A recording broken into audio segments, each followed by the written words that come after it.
আজকে আমি আপনাদের দেখাবো ফটোশপ 7 এর মাধ্যমে আপনারা কিভাবে এরকম কোকোনার চুলগুলো সঠিক রেখে আপনারা আপনাদের ব্যাকগ্রাউন্ডটা চেঞ্জ করতে পারবেন। তো সবার প্রথমে আপনাদের কি করতে হবে, এখানে ফিল্টারে যাবেন, ফিল্টারে গিয়ে এক্সট্রাক্ট অপশনে ক্লিক করবেন। ক্লিক করার পর আপনি এখান থেকে যে পিছনের ব্যাকগ্রাউন্ডটা সাইডগুলো আপনারা এখান থেকে সিলেক্ট করে নেবেন। ঠিক আছে, এভাবে সাইডগুলো সিলেক্ট করবেন। এখানে যতখানি কার্লি হেয়ার রয়েছে সে ততখানি এখানে সিলেক্ট করে নেবেন।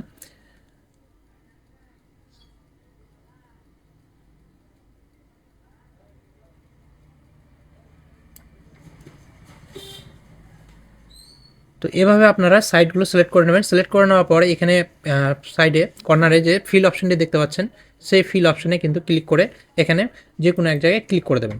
তাহলে এরকম সিলেক্ট হয়ে যাবে। সিলেক্ট হয়ে যাওয়ার পরে বাম দিকে ওকে অপশনটি রয়েছে সেটাতে ক্লিক করবেন।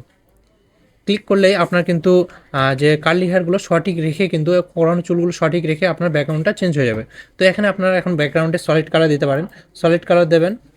সলিড কালার যে কোনো একটা চুজ করবেন। চুজ করে এখানে ওকে করবেন। ওকে করে এখানে নিচের জিরো লেয়ারটি উপরে দেবেন। জিরো লেয়ারটি উপরে দিলে আপনারা দেখতে পাচ্ছেন এখান থেকে সঠিকভাবে কিন্তু আপনাদের কোকড়ানো চুলগুলো একই রেখে কিন্তু ব্যাকগ্রাউন্ডটা চেঞ্জ হয়ে গেছে। তো বন্ধুরা, এরকম টিপস অ্যান্ড ট্রিক্স শিখতে অবশ্যই পেজটিকে ফলো করে রাখবেন। নোমাদ মোস্তফা পেজটিকে ফলো করে রাখবেন।